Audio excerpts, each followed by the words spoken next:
David Amiss, CPA and CVA. Welcome to Lunch and a Divorce Lawyer, David. Peter, thanks for having me. I'm excited to be here and talk about valuations and taxes and divorce and all things related. That's awesome. No, it's an interesting topic for me. I think it comes up in a case very periodically. Like to me, it's not something like, I don't know, child support, child custody, messing around with a marital residence or something like those get a little old and stale. But I feel like the business valuation is kind of, I don't know, like once a year, a couple times a year or something. I mean, we represent a lot of business owners, but with that being said, I feel like I'm not doing a valuation that often, but I'm really actually curious to learn a lot more about the process and what you're doing. Hey, so when I'm looking at your email signature line, I know what a CP like Peter CPA is. What's a CV like Victor Yeah, CVA? Tell me about that before we jump into things. I'm not sure I know what that is. sure. So CVA is probably one of the three primary valuation credentials out there. So it stands for Certified Valuation Analyst. Okay. So there are two others, the ABV and the ASA, but I think the CVA is probably one of the more common valuation credentials, and it's been good to me and helpful for me, and especially the organization that sponsors the credential, offering continuing ed and supporting the profession and the brand. That sounds great. So yeah, to jump off beyond the CVA and the meaning of it, which actually was helpful. What's kind of your path to kind of getting where you are? And I don't know that much about you. You're a Yeah, partner at, is it fair to say you're a partner at an accounting firm in Raleigh, North Carolina? I think that's where you are, but I'm just kind of, I like to hear kind of like, hey, how did you end up kind of where you are today professionally? you're spot on. So currently partner at Carr and Ingram. It's an accounting firm that offers the traditional accounting, taxes, audit, assurance work, but also consulting, which is where the valuation litigation support comes in. So I got my first job in accounting, public accounting in 2005, and worked for some smaller firms in Georgia, where I'm originally from. And after about 6 years there, my wife and I and two kids at the time moved to Haiti, and we spent 4 months living in an orphanage in Haiti, and Oh, we wow. we taught in a school there, and we enjoyed our time. But make no mistake, it was tough time, and grew a lot, learned a lot. And so when we came back from Haiti after 4 months, we moved to North Carolina.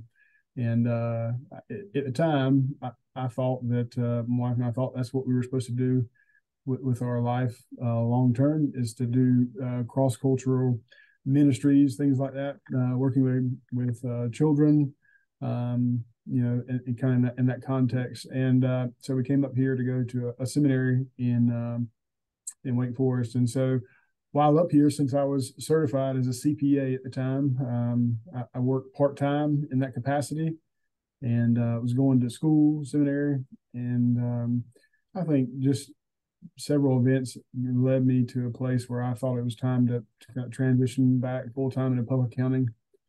So I did that in 2014, and I expressed interest shortly thereafter in valuation.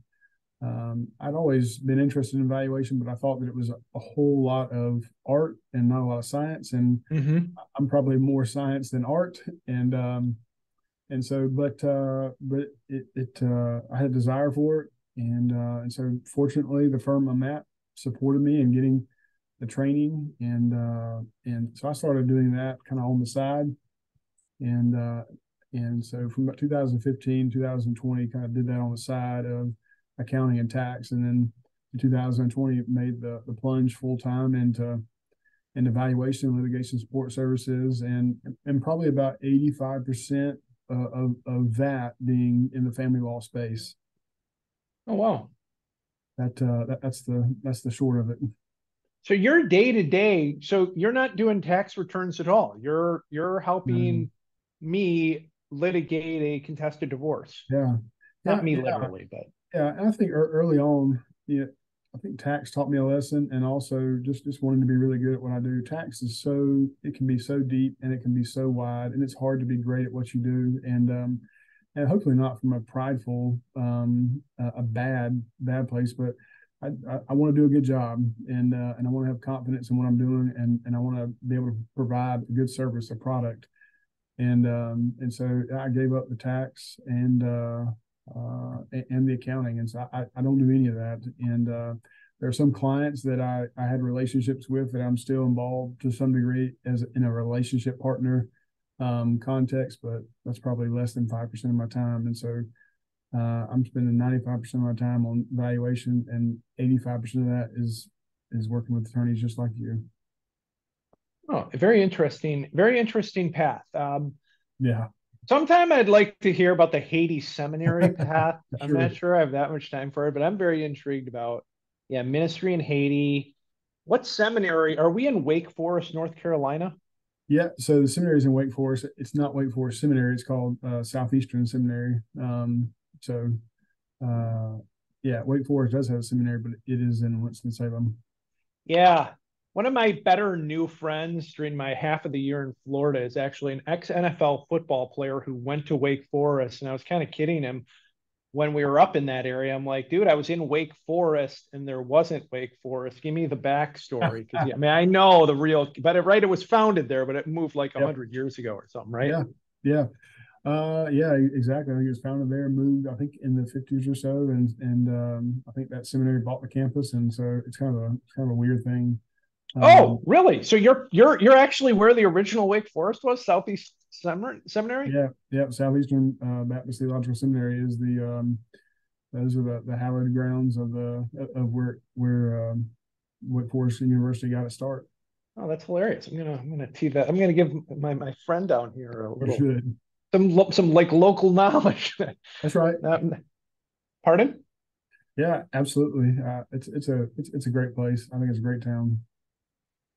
That's cool. Yeah, we really enjoyed our. Like I said, other than it was freezing in on Easter weekend this year, it Mm, was a good time around Durham, Chapel Hill, Raleigh this past year. So, David, let me try to tee up this conversation and get you talking about the subject of business yeah, valuations, right? I mean, here's where I would start, I guess, in my context.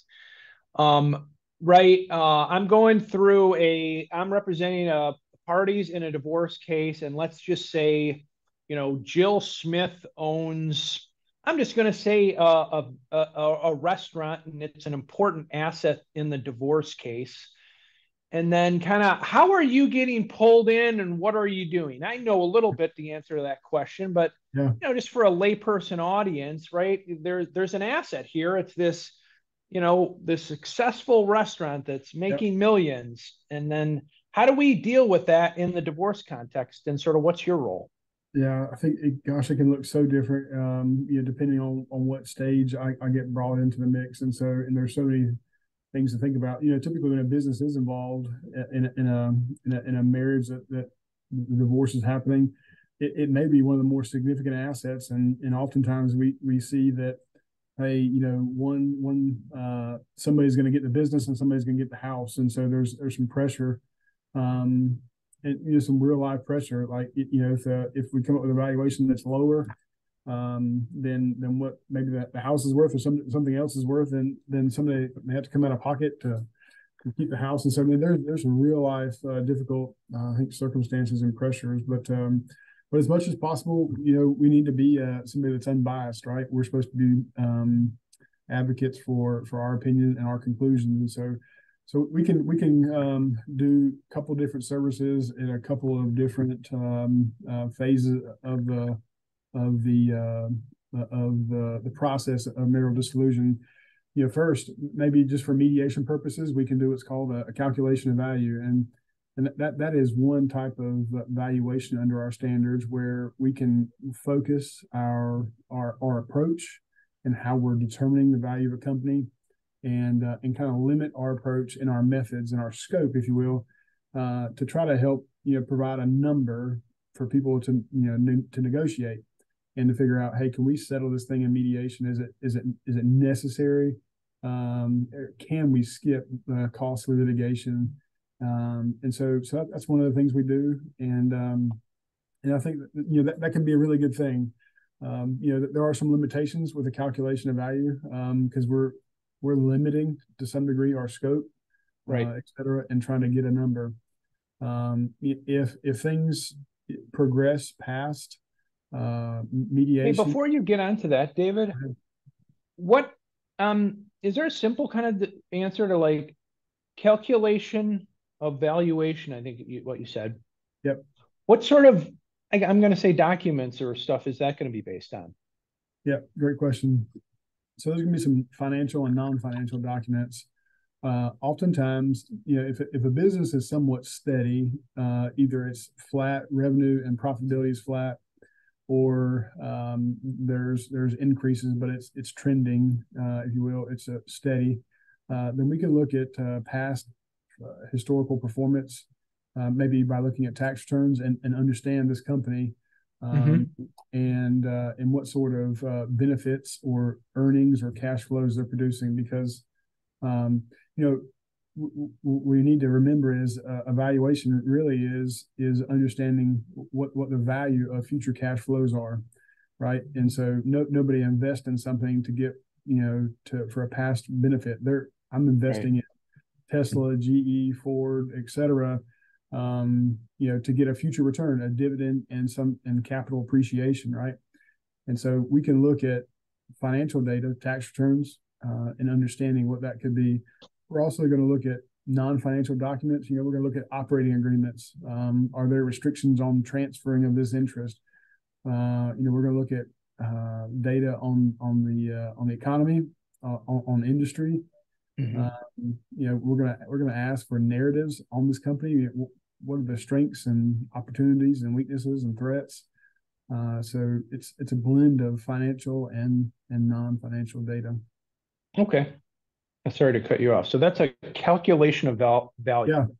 Yeah, yeah. And so and for a conclusion of value, it's a little different. For a conclusion of value, we have to consider all three approaches.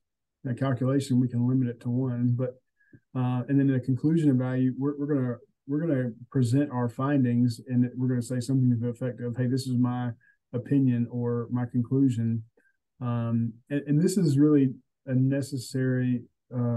This is a necessary engagement if we're going to go to litigation. And so, if you're the opposing counsel and I'm on the witness stand and you say, "Well, Yep. Mr. Amiss, what is your opinion of value?" And I said, "Well, I don't have an opinion. I have a couple of calculations, though." You're probably going to laugh me off the stand. And so, I think depending on where we're at as far in the process of, hey, we're still talking and we're cordial, to we're mediating, to no, we're in full board litigation. We can tailor our engagement, to the needs of the client. And I think I like to work very closely with the attorney Mm-hmm. in determining that and what's the best route for the people that are going through the litigation. Interesting. So so the work product that you're giving me as the attorney is similar in either of those. It's just you're not giving, I'm going to say, an expert opinion in the calculation evaluation Yeah, versus the conclusion of value. yeah, and that's exactly right. We can do an oral report or a written report. Most people prefer the written report, although you can make the argument that to some degree, putting anything in writing opens you up to attack from the opposing side. Right. Uh, but it's a written report. In the calculation report, it's going to say something to the effect of, had we done a conclusion, the results may be different. And so we're caveating, we're hedging that. Now, that being said, I never want to be engaged to do a calculation and then increase the engagement and do a conclusion and come up with a different value. So I'm probably going to do a little bit more work with the calculation than it's required. Um, but this is it's really just about what the client needs, and I want to sell them what they need and Right. what the best solution is in talking with the attorney, and not oversell for pay me $20,000 for a conclusion when $12,000 for a calculation will work right now, you know, Mm-hmm. and they got enough to deal with. I really just see myself as helping folks cross the divide, you know, get over past this difficult time. For sure.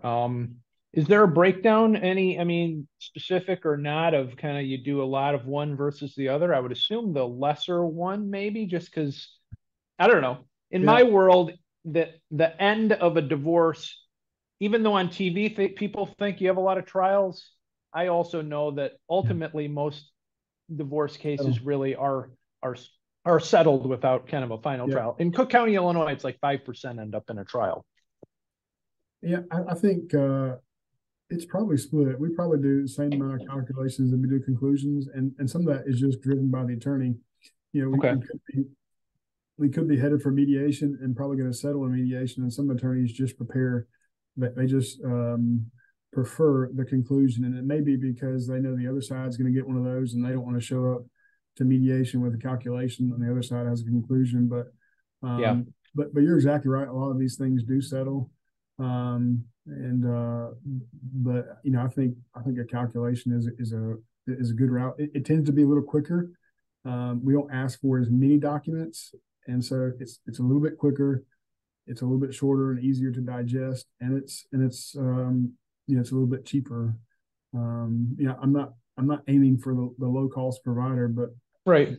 I just don't know that sometimes that every time a conclusion of value is warranted. Although some other appraisers would say never do a conclusion, and I'm not. Hmm. Is there a semi not complex, I'm not an accountant way to talk about different methods of how a business is valued? Or So is that the 2 hour seminar that we're not doing right now? I think I ought to be able to do it, or I don't need to be testifying. So there are three approaches to valuing a company: the asset, and the income, and the market. And the asset's pretty straightforward. We just take the fair market value of the assets minus the fair market value of the liabilities. So what's your cash? What's your accounts receivable? What's your inventory? Or your fixed assets? So vehicles, machinery, equipment, and then minus the debts, accounts payable. Simple as that. It's the asset approach. The market approach it's similar to if you've ever looked at a real estate appraisal, right? You know, we're looking at comps, and so Right. here's a piece of real estate that's like mine. Here's a business that's like mine. So we have access to databases where these companies are harvesting data from transactions of restaurants, manufacturing, you know, job shops, things of that nature. And so we can look at that data and help us understand what our company may be worth. Now, we may actually use that data and weight our values. We may actually use that approach, or we may just use it as a corroborating approach to support our last approach, which is the income approach.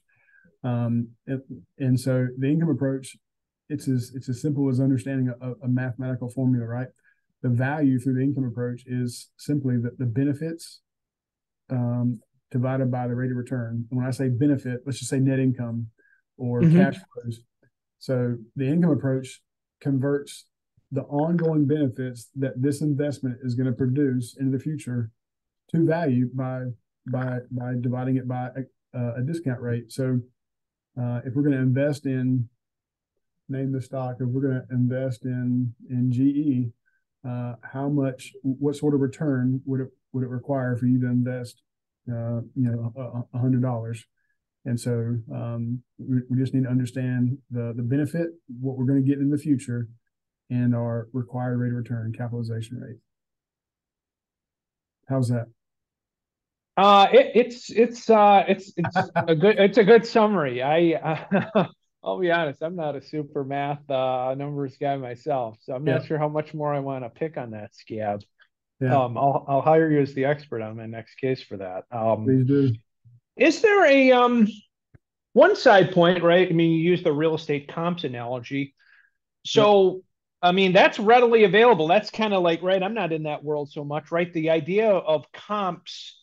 for Yeah, business sales, like that's a total thing and readily available. yeah, I think so. And if the standard of value, and this is the whole nother discussion, right? But the standard of value is really important. But if the standard of value is fair market value, then what better way to determine the value of a company by saying, hey, this company operates in Cook County, Illinois.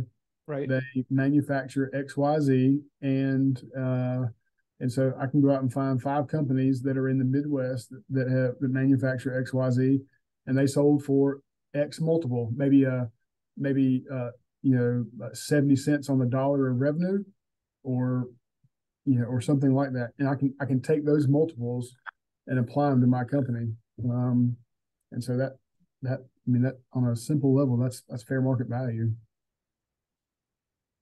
Have you just a funny aside, have you ever been involved in any valuation of law firms, law firm values? Uh, I'm actually talking with an attorney now about valuing a law firm.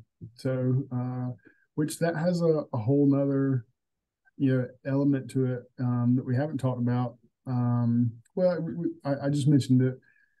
With family law, we have to consider the statutes of each individual states and the case law, right? Because I think you would tell me that if I change the definition of something, then I potentially change the meaning, or I change the result, right? And definitions Mm-hmm. matter. And so in Illinois, if the standard of value is fair market value, and in North Carolina it's something else, we could value the same company and come up with 2 different results. And so I think that's really important to think about it as well in the assignment. Yeah, I mean, candidly, my greatest experience in kind of like, let's just say, business valuation stuff really is having bought and always, sometimes I shouldn't say always, some days more than others, but sometimes I'm thinking about selling, a law firm. And so I'm a little bit acquainted with kind of, yeah, just sort of the business valuations in terms of kind of buying and selling a small law firm. And Yeah, I mean, what's interesting in Illinois specifically is it's only been about 10 years or so that the Illinois Supreme Court rules have allowed for the pure sale of a law firm. mm-hmm. Um, One of my first jobs out of law school, my very first actually, was basically I was going to be this guy's retirement plan. And because in that era, Illinois didn't allow the pure sale. So you would have had to kind of form an entity, and then it would have been a little trickier. Yep. Whereas about 10 years hence, now you can really, they have some Yeah. caveats. I think you have to retire as an attorney, but otherwise, I think fundamentally it is just kind of like buying or selling any other business at this point. Well, and those are important concepts because there's inherent in this discussion, and we'll introduce two other terms, phrases that can be difficult, is personal goodwill versus enterprise goodwill.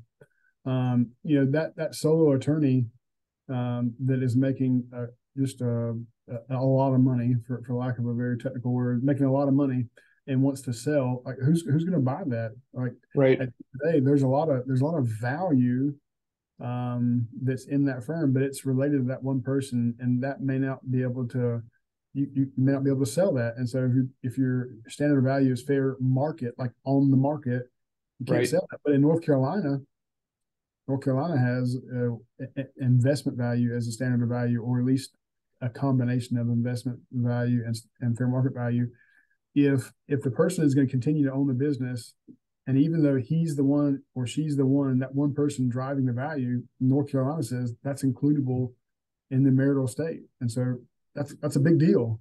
And Mhm. so knowing where you're at and having a good attorney like yourself that knows the rules is really important, and can make a big difference in the outcome of your case.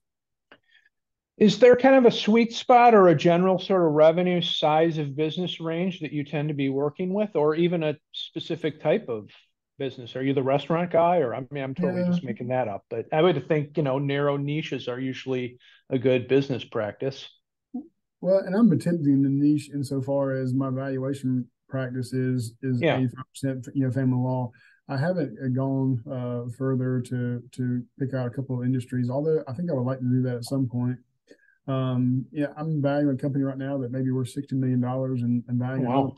that may be worth 400,000. And so um, I think I'm comfortable valuing all of those. I think the concepts of evaluation apply generally across the board, and I have access to other people that have valued companies before and can get help when we need to, or and let's toss some things around. And so right now it's any business that's going through that the owners are going through equal distribution is kind of the sweet spot ideal client.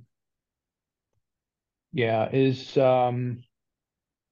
is a might sound strange, but yeah, is there a business that's kind of too small that it's just like forget about it? Not, I don't mean even just you as a professional, but even like in a divorce case, I feel like you have a ton of like Yeah, just Jim with his van who does snow plowing and grass yeah, services in the summer.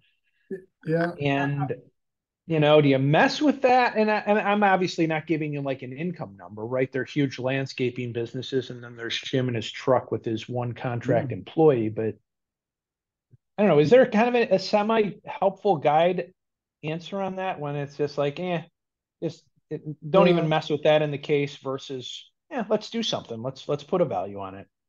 yeah, I do have a checklist for do I need evaluation, and I could provide it to you afterwards, and anybody That'd be on this cool. call that would want one. Now it's general, right? It's a decision tree. If yes, if this, then this. Um, but I do think when we're doing evaluation, we do have to assume that the person that's owning and working in a business gets a reasonable salary, right? And so, for the example you just gave me, if I think you said Jim in his truck, his landscape business, if he's bringing home, if he's working 50, 60 hours a week, and he's bringing home, 60 to $80,000, well, and he's not paying W-2 himself anything, then I don't know that his company would be worth anything, because after we impute or accredit him a salary. If Jim were sick and not working in the business, and we've got to go hire somebody else to work 50 or 60 hours, Right. the net income is gone now. Yeah. In that case, it's probably not worth valuing, or maybe it's the asset approach. It's, hey, what are the trailers and the mowers and the equipment worth? Is there any debt? And maybe it's worth 10,000. Yeah. But I think somebody else can figure that out for a lot cheaper than getting me to do it. Yeah. Yeah. I feel like that in the business valuation circle, let's just say, I almost feel like that's the question that I broach the most. It's kind of like, yeah, just the Yeah. smallish sole proprietor, and what do you do with that? Whichever side you're on, it's like how much time is this Yeah. worth? And if working with the right attorney, if I got to be careful here, because what I don't want to do is do evaluation or a type of evaluation that's actually not sanctioned by the standards, right? Right. But there are times which I can look at some profit and loss statements, and generally get an idea, like they're losing money, or by the time you impute a salary, it's not gonna produce positive cash flow or positive earnings. There's nothing here outside of any assets that they own minus any liabilities. That's interesting. So, David, just as we, just land the plane, and thank you for your time. Kind of maybe a best worst advice or things you've seen with people going through divorce, I guess, Yeah. specific to kind of this issue that we're talking about. Any stupid, really dumb things you've seen, or best practice that you would recommend? Yeah, I think best practice, get an attorney that has experience with evaluation, and so somebody like yourself, somebody that knows. It's from my perspective, it's always better working with attorneys that are somewhat knowledgeable of evaluation, and not just attorneys just kind of like turn us loose and send us out into the field. Right. And so I think that's good. I think records and accounting is important, right? And so if we don't have good data, we're likely not going to have a good result. And so I think the accounting function, if you're headed towards divorce or thinking about it, I think that's important, getting those ducks in a row. And then just be mindful about I don't know, tainting the well. I feel like sometimes people are heading in this direction and they start doing funky things with their business and their finances, and I feel like all that stuff comes out in the wash, and it tends to uh, kind of taint the picture of the intent and integrity there. And so I think to be on the up and up, and doing and all that.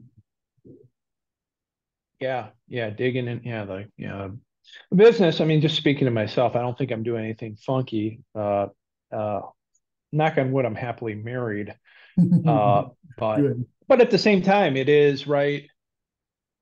There is definitely a separateness to like this small business, right? I have a sole member LLC as our law firm, and my wife knows what I'm paying myself and stuff, but does she know the inner workings of the business? Not necessarily, not really, not at an intimate level. Yeah. Hey, Exactly. so the fun ending question we usually give people is, what's your favorite Chicagoland fun activity to do or recommend? So you can answer that, or you can bring us into, what do you call your place, Tobacco Road over there in Raleigh? I mean, or The however triangle, you want to yeah. answer that question. No, I absolutely want to go to Chicago. My wife and I were in Chicago last October, um, and I've been there previously. Man, we had a great time. I think it's a beautiful city. I think the architecture is great. Obviously, downtown is nice, but I think I got to go pizza, and Oh gosh. yeah, and it may be. I may need to be careful about promoting one or the other, but the deep dish pizzas. We went to New York maybe 2 months ago, and it's like I just don't know how there's really a competition between New York and Chicago. You like the thick, you like all the cheese. That's right. I mean, like it's a pie. Like would Yeah, you it's much pizza more or pizza substantial. pie? It's a meal. Yeah, and so I think that, and I think just being there and just being in the city, it's just great to be there to walk around to observe all that it has to offer, and so um, but I do like my food. It's cool. I mean, 100%. I mean, the architecture and the food. Chicago's a good food city. Yeah, like it's a solid food city, pizza and otherwise. So I would like to go to a ball game. We went to the museum, and just Soldier Field being right there. It would be great to go to a great to go to a Bears game. And so maybe next time I'm there, I need to make that happen. Have you you been? should. Chicago's done a nice job of protecting their lakefront. That was part of like Daniel Burnham's original plan. Because I mean, that's a big deal. You have a lot of green space along the lake. That's Yeah, no joke. yeah. Um, Um, Hey, so David, just wrapping. Your ideal client that you work with, yeah. where are they? Is it North Carolina specific, or can I hook up with you when I have this case with the business when I need my expert? And where can people find you? Is there a website or et cetera? Yeah. So I think we really can work with anybody that's going through divorce and needs a business valued. There's an element of comfortability with me in North Carolina, understanding the statutes and the case law, Right. but I can work with you and be fine in Illinois. And so really, it's anywhere. Anybody that needs to get across the divide and a good valuation would be helpful. So I think would be a good client. As far as where to find me, you come to our website, cricpa.com.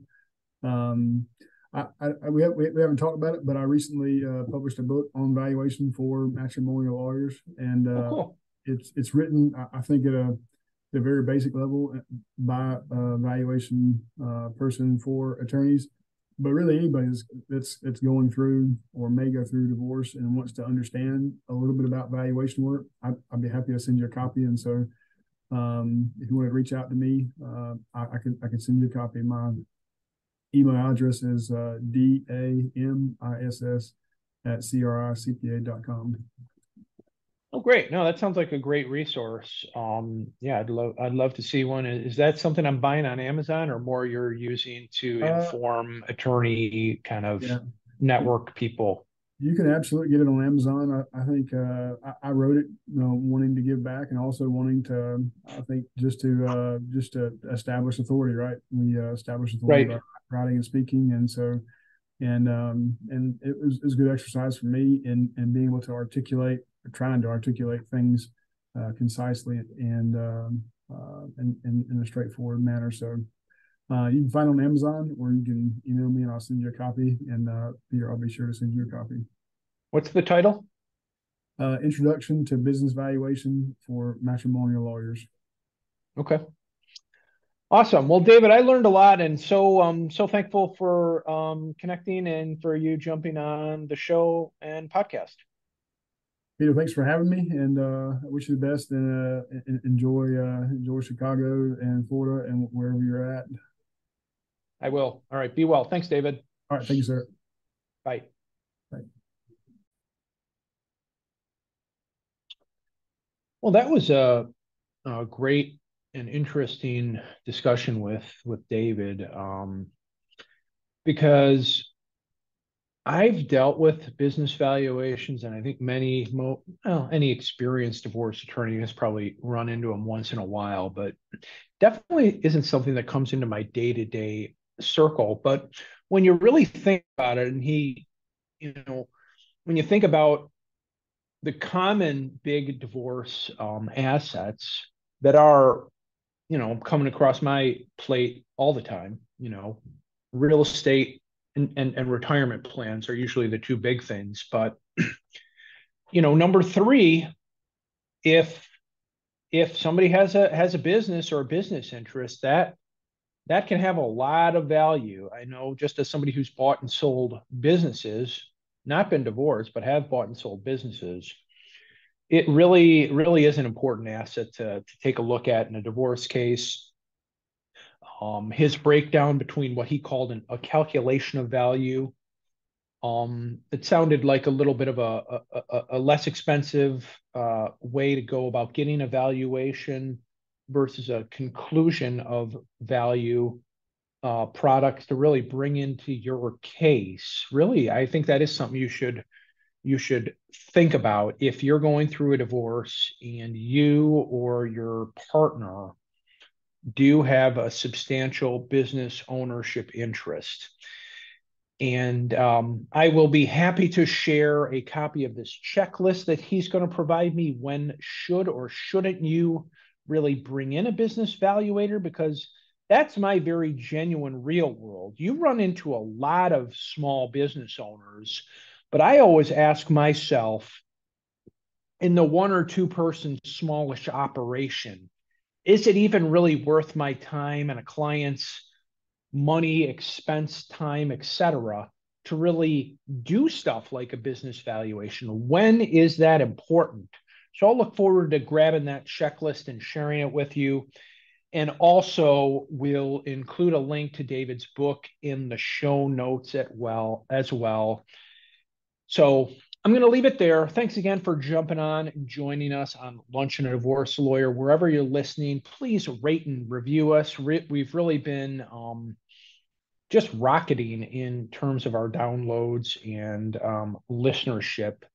I enjoy doing the show, and really want to provide a service and really help more people by having more downloads. So thanks for listening.